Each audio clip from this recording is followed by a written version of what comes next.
Hello students, कैसे हैं आप लोग। होप आप लोग अपने घर पे अच्छी तरह से होंगे और पढ़ाई में लगे हुए होंगे। और जो कार्बोहाइड्रेट चैप्टर है, एक्चुअली ये बहुत एक लेंथी चैप्टर चल रहा है हमारा अभी फिलहाल, मेटाबॉलिज्म ऑफ कार्बोहाइड्रेट्स। इसका नेक्स्ट पार्ट आज हम स्टार्ट कर रहे हैं, मेटाबॉलिज्म ऑफ गैलेक्टोज। ठीक है, तो जो मेटाबॉलिज्म है गैलेक्टोज का, इसका हमें यहाँ से हम स्टार्ट करते हैं कि जो गैलेक्टोज है एक्चुअली क्या, गैलेक्टोकाइनेज एंजाइम की उपस्थिति में एटीपी से एडीपी में कन्वर्ट हो जाता है। यानी कि एटीपी जो है वो गैलेक्टोज की प्रेजेंस में एडीपी में कन्वर्ट होता है। तो यहाँ जो रिलीज हुआ फॉस्फेट का एक मॉलिक्यूल, वो इसके बी गैलेक्टोज अल्फा गैलेक्टोज के साथ ऐड हो जाता है और बना देता है गैलेक्टोज 1 फॉस्फेट। ठीक, यहाँ पर ये जब अल्फा गैलेक्टोज 1 फॉस्फेट बन जाता है, तो ये आगे चलकर डिफरेंट स्टेजेस को क्रॉस करते हुए अल्फा गैलेक्टोज 1 फॉस्फेट, ठीक, फिर फॉस्फोग्लूकोम्यूटेज, तो यहाँ पर अल्फा ग्लूकोज 6 फॉस्फेट बनता है। यहाँ पर आप देख सकते हैं कि ग्लाइकोलाइसिस प्रोसेस होता है, जो हम अभी पढ़ चुके हैं पिछले वीडियोस में। ठीक, ग्लाइकोलाइसिस यहाँ बन गया। अभी क्या होगा कि जो हमारा फ्रक्टोज है, अब फ्रक्टोज का भी यहाँ पर जो है रिडक्शन होगा, या ये कह सकते हैं कि इसमें फॉस्फेट, जैसे यहाँ पर है एटीपी जो है एडीपी में कन्वर्ट होगा। कौन से एंजाइम है? हेक्सोकाइनेज। ठीक है, हेक्सोकाइनेज की प्रेजेंस में क्या होगा कि इसके जो फॉस्फेट मॉलिक्यूल है वो फ्रक्टोज के साथ ऐड होकर अल्फा फ्रक्टोज 6 फॉस्फेट बना देंगे। ठीक, और यहाँ पर भी ग्लाइकोलाइसिस होगा। ठीक, अब ये फ्रक्टोज हमें मिला कहाँ से? ये यहाँ से चेन स्टार्ट हुई गैलेक्टोज से ही। क्या हुआ कि जो आपका एल्डोज अल्फा ज़ाइलोज रिडक्टेज एंजाइम है, ये इसको गैलेक्टिटॉल में कन्वर्ट कर देता है। गैलेक्टिटॉल जो है वो आपस में, मतलब गैलेक्टिटॉल और गैलेक्टोज ये दोनों आपस में इंटरचेंज कर सकते हैं। मतलब या तो पानी से आइस बन गई, आपने आइस को फिर पिघला के पानी बना लिया, क्या हुआ? ये इंटरचेंज हुआ। ठीक है, आपस में एक दोनों में एक्सचेंज होते रहते हैं NADPH और NADP की प्रेजेंस के हिसाब से। फिर ये गैलेक्टिटॉल जो है, ये आपका आर्बिनिटॉल डीहाइड्रोजनेज एंजाइम की उपस्थिति में ज़ाइलो 3 हेक्सिलोज में कन्वर्ट होता है। ये भी एक इंटरचेंजेबल रिएक्शन है, यानी कि आप इससे इसमें और इससे इसमें दोनों में आपस में एक दूसरे को चेंज कर सकते हैं। अब ये ज़ाइलो हेक्सिलोज जो बना, ये सॉर्बोज में कन्वर्ट होता है, सॉर्बिटॉल जैसे कहा जाता है एक्चुअली। ठीक है, यहाँ पर भी सेम वही है, इंटरचेंजेबल है। देखिए दोनों साइड एरो लग रहे हैं।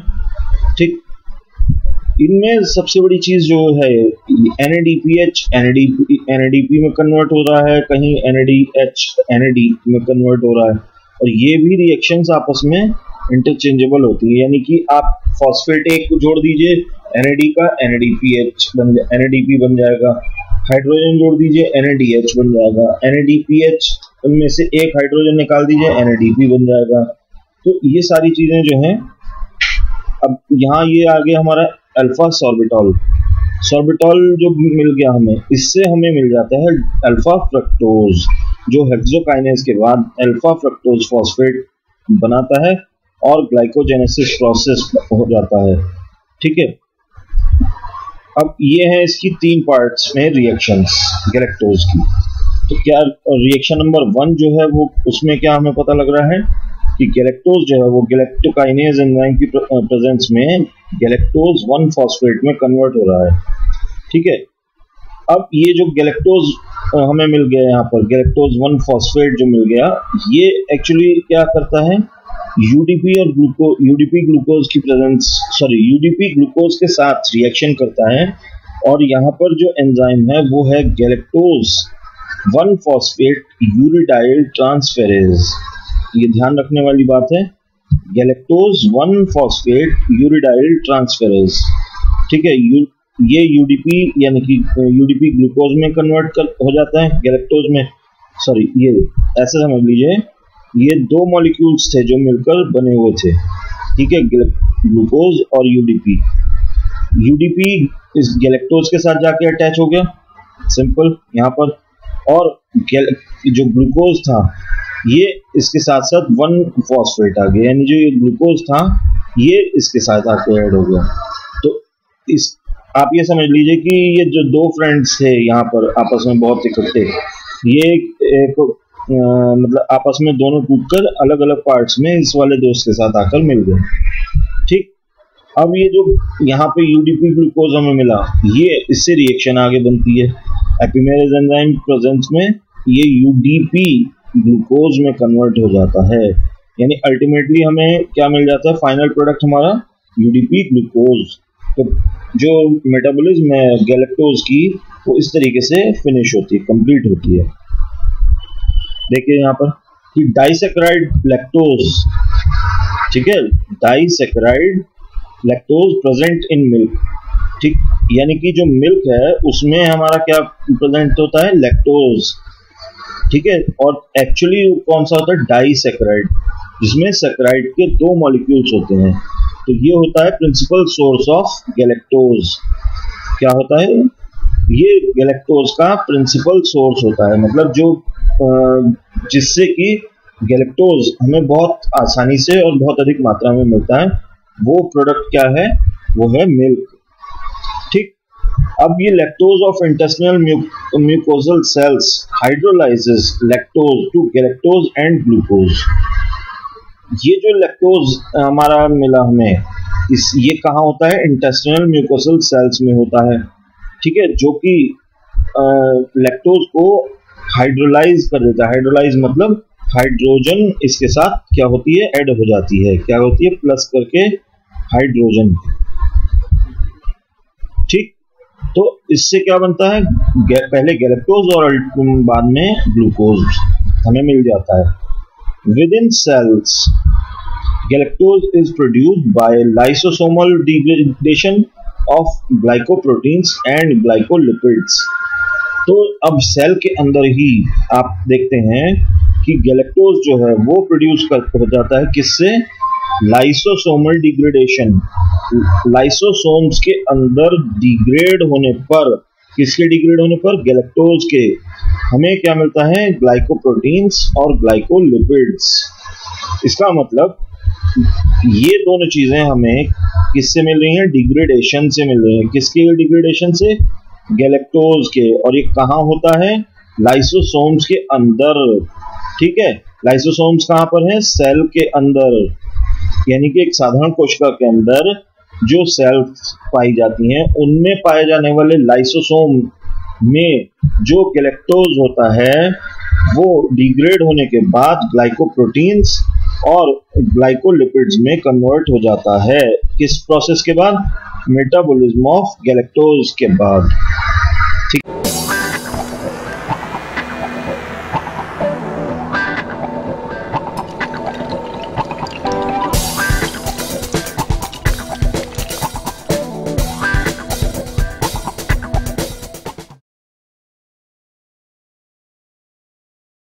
ठीक, चलिए नेक्स्ट आते हैं। अब हम देखते हैं कि क्लिनिकल एस्पेक्ट्स क्या क्या हैं गैलेक्टोज की।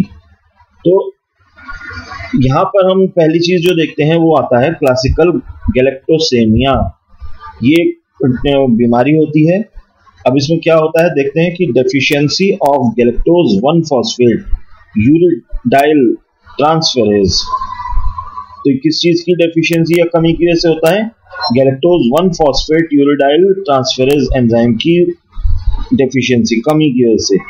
और इससे इसका रिजल्ट क्या मिलता है हमें कि गैलेक्टोज का लेवल बढ़ जाता है हमारी बॉडी में।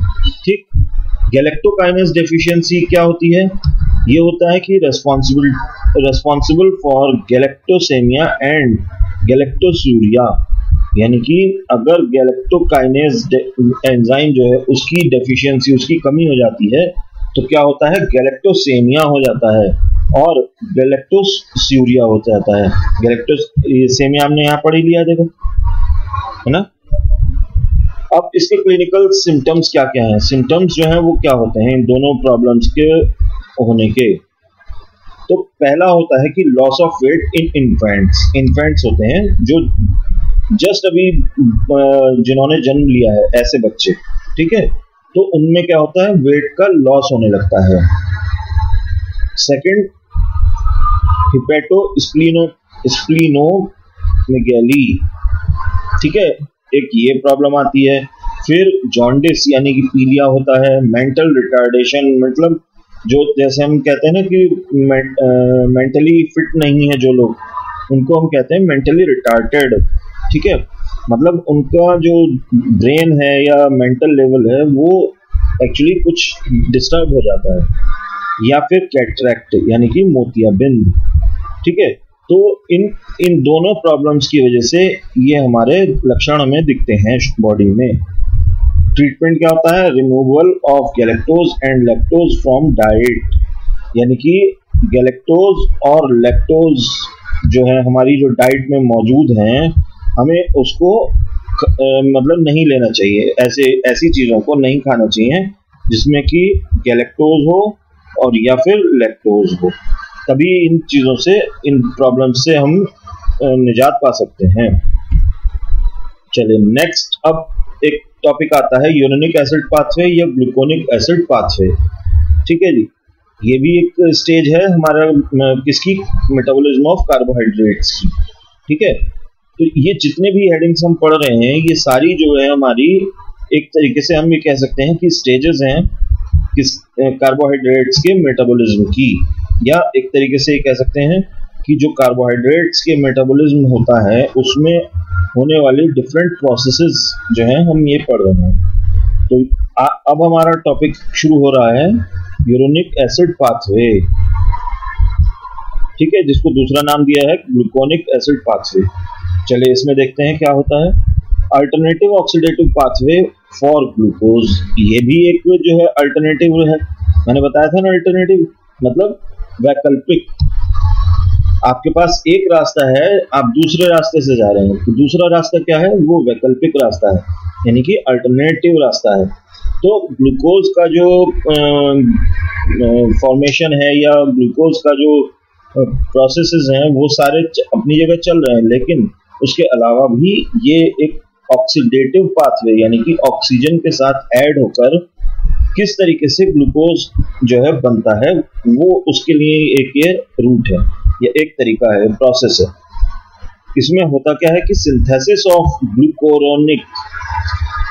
Gluconic acid, pentoses and vitamin C, ठीक, यानी कि जो ग्लूकोनिक एसिड होता है, पेंटोज शुगर होती है और विटामिन सी यानी एस्कॉर्बिक एसिड होता है, इनका किस तरीके से सिंथेसिस होता है, यानी कि किस तरीके से ये हमें क्रिएट होकर या बनते हैं या हमारी बॉडी में, वो पूरा प्रोसेस है ये। Normal carbohydrate metabolism, phosphate esters are involved. अब इसमें जो है जो हमारा कार्बोहाइड्रेट का मेटाबॉलिज्म है वही जो नॉर्मल प्रोसेस है वो, उसके अलावा जो एस्टर्स और फॉस्फेट हैं, या एक तरीके से कह सकते हैं कि जो एस्टर्स हैं जिनमें फॉस्फेट मॉलिक्यूल्स होते हैं, वो इस स्टेज में या इस प्रोसेस में काम में लिए जाते हैं। But in uronic acid pathway free sugars and sugar acids are involved. हाँ सॉरी, मैं थोड़ा सा चेंज करता हूँ अपनी बात को, कि जो नॉर्मल हमारा कार्बोहाइड्रेट मेटाबॉलिज्म है उसमें तो फॉस्फेट एस्टर्स काम में लिए जाते हैं, ठीक है, जबकि जो यूरेनिक एसिड पाथवे है उसमें फ्री शुगर्स और शुगर से बनने वाले एसिड्स को इन्वॉल्व किया जाता है, यानी कि शुगर और शुगर के एसिड्स जो हैं ये काम में लिए जाते हैं। अब स्टेप्स क्या क्या हैं इनकी? फर्स्ट स्टेप है कि फॉर्मेशन ऑफ यूडीपी ग्लूकोरोनेट, ठीक है, ये हमारा फर्स्ट स्टेप। सेकंड क्या है, conversion of UDP glucuronate to L gluconate ulonate. Third आता है synthesis of ascorbic acid in some animals. अब कुछ एनिमल्स में जो है एस्कॉर्बिक एसिड यानी विटामिन सी का सिंथेसिस करना। और चौथा स्टेज होता है, ये जो थर्ड स्टेज है ये कुछ ही एनिमल्स में पाई जाती है। Next third stage, fourth stage जो आती है वो है एल ग्लूकोनेट, जो हमें मिलता है उसका हम ऑक्सीडेशन कर देते हैं। तो इस तरीके से ये 4 स्टेज में या 4 स्टेप्स में यूरोनिक एसिड पाथवे कंप्लीट हो जाता है। ये आपका एक फ्लो चार्ट है यूरोनिक एसिड पाथवे का। इसमें हम देख सकते हैं कि किस तरीके से ग्लूकोज जो है वो ग्लूकोज 6 फॉस्फेट में कन्वर्ट होता है, फिर ग्लूकोज 1 फॉस्फेट में कन्वर्ट होता है, फिर यहाँ पर यूडीपी ग्लूकोज में कन्वर्ट हो जाता है ये, ठीक है। फिर ये UDP alpha D glucose gluconic acid आता है, ठीक। अब यहाँ से 2 पार्ट्स में, 3 पार्ट्स में एक्चुअली डिवाइड हो जाती है रिएक्शन। एक चली जाती है इधर की साइड जिसमें आखिर में बनता है फेज 2 ग्लूकोनिक एंड एसिड कॉन्ग्लुएट, जबकि सेकंड जो आता है वो पहले आपका ग्लाइकोसेमिनो ग्लाइकेन्स बनता है और फिर उसके बाद जो फाइनल प्रोडक्ट के रूप में पेप्टिडो ग्लाइकेन्स बन जाते हैं। और जो थर्ड रूट है, जो नॉर्मल रूट है, वो उसमें पहले डी ग्लूकोनिक एसिड 1P बनता है और उसके बाद हमको मिलता है डी ग्लूकोनिक एसिड, ठीक है। यहाँ पर क्या होता है कि जो डी ग्लूकोनिक एसिड है इससे ये एक्चुअली 2 चीजें बनाता है, एल एस्कॉर्बिक एसिड यानी विटामिन सी और ज़ाइलोज 5 फॉस्फेट, ठीक। तो ये एक पूरा हमारा यूरोनिक एसिड पाथवे है, ये ग्लूकोनिक एसिड पाथवे है जो हमने अभी पढ़ा है। अब इसकी क्लिनिकल एस्पेक्ट्स क्या क्या है? क्लिनिकल एस्पेक्ट्स में सबसे पहले आता है कि इफेक्ट ऑफ ड्रग्स, ठीक। increases the pathway to achieve more synthesis of gluconate from glucose। तो जो ग्लूकोज जो हमें मिल रहा है ग्लूकोनेट से, उसके ज्यादा से ज्यादा सिंथेसिस यानी कि ज्यादा से ज्यादा मात्रा के का फॉर्मेशन या बनने को प्रेरित करता है ये, ठीक है। बार्बिटल और क्लोरोब्यूटेनॉल एटसेट्रा, यानी कि केवल ग्लूकोज ही नहीं, बार्बिटल और क्लोरोब्यूटेनॉल भी इस रिएक्शन में के फलस्वरूप हमें प्राप्त होते हैं या इस प्रोसेस के फलस्वरूप प्राप्त होते हैं। Essential pentosuria, deficiency of xylitol dehydrogenase enzyme, ठीक है। यानी कि जो डेफिशिएंसी है ज़ाइलिटॉल डिहाइड्रोजिनेज एंजाइम की, उसको हम कहते हैं एसेंशियल पेंटोसूरिया रेयर जेनेटिक डिसऑर्डर। मतलब जो बहुत कम पाए जाने वाले जेनेटिक डिसऑर्डर्स हैं, मतलब जेनेटिक गड़बड़ियां हैं, वो इसके फलस्वरूप प्राप्त होती हैं या इसकी वजह से बन पाती हैं। एसिम्प्टोमेटिक, यानी इसमें जो सिम्टम्स होते हैं कभी कभी कोई दिखाई नहीं देता, मतलब कि सिम्टम्स जो हैं हिडन रहते हैं, छिपे रहते हैं। Excrete large amount of L xylulose in urine, ठीक। यानी कि जो बहुत बड़ी मात्रा में यूरिन के साथ एल ज़ाइलुलोज यूरिन में पास होने लगता है यूरिन के साथ साथ, और किसी बीमारी के लक्षण नहीं दिखाई देते हैं। इसका सबसे बड़ा जो सिम्टम है वो यही है एक्चुअली, कि इसमें किसी बीमारी के कोई लक्षण हमें नहीं दिखाई देते हैं। अब आता है नेक्स्ट टॉपिक, हीमोस्टेसिस या रेगुलेशन ऑफ ब्लड ग्लूकोज। यानी कि जो ब्लड है हमारा, उसमें ग्लूकोज की मात्रा या ग्लूकोज का लेवल कैसे मेंटेन रहता है, कैसे रेगुलेट होता है, वो हम पढ़ेंगे। इस प्रोसेस को हम साइंटिफिक लैंग्वेज में या मेडिकल लैंग्वेज में हीमोस्टेसिस कहते हैं, ठीक है। Post absorptive state, blood glucose is 4.5 to 5.5 millimole पर लीटर। यानी कि जो हमारा ब्लड ग्लूकोज है उसकी मात्रा 4.5 से 5.5 मिलीमोल हुआ करती है 1 लीटर ब्लड में, ठीक है।